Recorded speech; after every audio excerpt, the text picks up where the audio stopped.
Imaginez, Marion, que l'espace d'un instant, nous nous transformions en Gulliver et que nous vivions tous les deux au pays des Lilliputiens.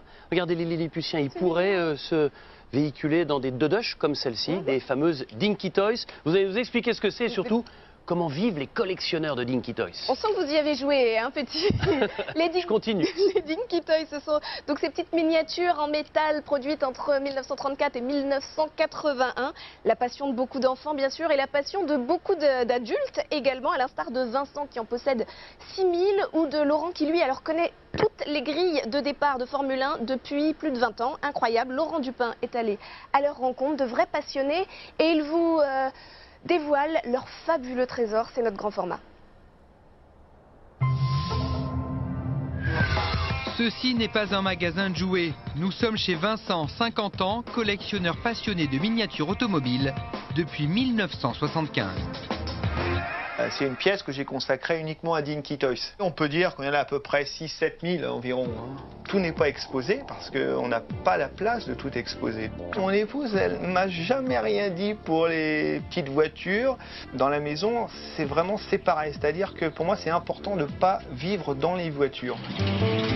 Vincent a fait de sa passion son métier. Il a ouvert un magasin de miniatures. Mais c'est ici, chez lui, dans sa collection privée, qu'il conserve ses plus belles pièces.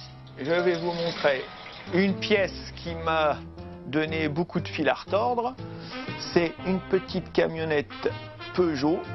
Il faut savoir que les Dinky Toys ne sont pas des produits rares. Le modèle Post, il a été fabriqué à des centaines de milliers d'exemplaires, d'une valeur commerciale assez faible en fait. Par contre, l'autre, actuellement, on en connaît deux. Pour un collectionneur de Dinky Toys, c'est vraiment une pièce majeure. Avec mon père, on a attendu donc près de 25 ans pour l'acquérir. Voilà. Toujours à la recherche de nouvelles pièces, Vincent était au salon Rétromobile cette semaine. Je cherche toujours des variantes, et là... Aujourd'hui, il doit avoir une des plus belles collections qui existent en 43e et il continue avec une grande passion à chercher la pièce qui lui manque. Et comme vous le savez, la plus belle pièce, c'est celle qu'on va trouver demain. Je ne sais pas ce qu'il cherche. Je lui ai déjà tout acheté. Oui, non, il m'achète régulièrement, mais c'est vrai qu'il chine toujours et il finit toujours par trouver quelque chose qui l'intéresse. Chez lui, voitures, affiches, publicités, il collectionne tout l'univers Dinky Toys. Alors voilà une publicité de 1958, ces deux autos-là, je vais vous les montrer. Alors regardez, vous avez la Mercedes, ça c'est la couleur classique que tous les enfants ont eu en 1958. Et voilà deux essais de couleurs qui n'ont pas été commercialisés, qui n'ont pas été retenus par la direction, mais que j'ai eu la chance d'acquérir. Alors l'autre miniature, c'est la 2 chevaux pompier. Alors voilà le modèle qui a été fait à des centaines de milliers d'exemplaires. Et sur la même base, un modèle beaucoup plus rare, lui qui a été fait à 70 exemplaires. Un modèle identique a été acheté aux enchères 11 000 €. Mais le prix le plus élevé a été atteint par un camion issu de cette série des années 30. Un modèle unique acquis par un Anglais pour 25 000 €. 25 000 €, c'est vraiment un prix, c'est exceptionnel, ça s'est jamais reproduit. Les prix sont plutôt à la baisse. Ce qui va faire des prix, ce sont des variantes. Là, par exemple, vous avez un modèle avec l'intérieur rouge qui est un modèle très classique. Comme ça, vous allez le trouver à 70, 80 €. Par contre, le même modèle, mais avec l'intérieur blanc, c'est 30, 40 fois plus rare que l'autre. Donc évidemment, le prix, il va être multiplié par 20, par 30 par rapport au prix que je viens de vous citer. Et quelle est la réaction de Vincent quand il se trouve face à la même voiture en taille réelle? Je suis plus intéressé par le jouet que par l'histoire de l'automobile à l'échelle 1. Ouais. Hop. Voilà. Ça, c'est de la voiture, ça. C'est pas mal. Puis ça prend un peu plus de place, quoi. Mais... Chez lui, Vincent a une deuxième pièce pour sa collection avec 7000 miniatures d'autres marques que Dinky Toys. Une collection, dans l'absolu, c'est jamais fini pour moi. Il y a toujours des choses à découvrir. Autre type de collection, mais la même passion pour Laurent, 44 ans, près de Lille. Il possède 1000 Formule 1 miniatures des années 90 à aujourd'hui. quelle que soit la collection, c'est jamais très rationnel. C'est vraiment une façon de vivre la passion pour la Formule 1 que j'ai depuis toujours.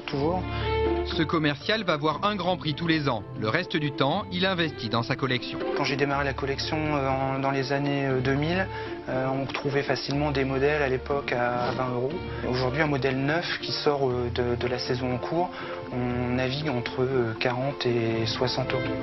Après, il y a des modèles que les collectionneurs cherchent, qui peuvent atteindre de 300-400 €. Le but, c'est vraiment d'avoir une monoplace par pilote de la saison en cours. Donc là, elles sont classées à chaque fois dans l'ordre du classement du championnat. Voilà. On ne joue pas du tout avec. On les sort des boîtes principalement pour... il m'arrive de passer devant la vitrine et d'observer des modèles, entre guillemets, qu'on a oubliés. Une miniature de chaque pilote, ça ne suffit pas. Quand Kimi Raikkonen utilise un casque spécial à Monaco l'année dernière, Laurent achète la reproduction en édition limitée, en plus du modèle classique.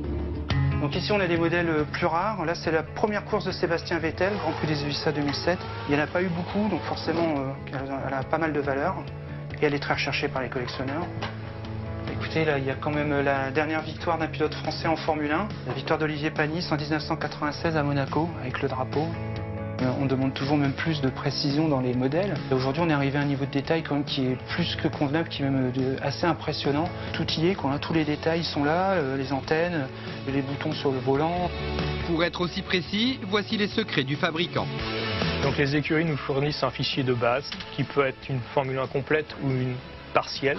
La semaine dernière, j'étais en Angleterre, à Woking, pour la présentation de la McLaren, pour prendre des photos en vue de la réalisation du modèle 2013.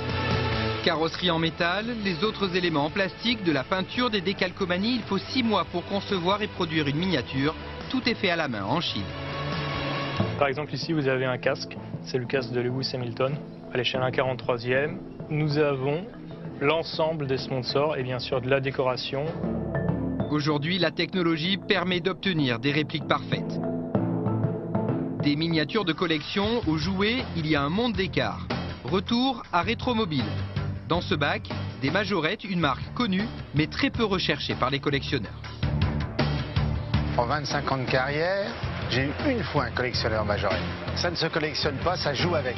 10 pour seulement 10 € en vrac dans un carton, bien loin du rangement chirurgical des modèles recherchés par les collectionneurs.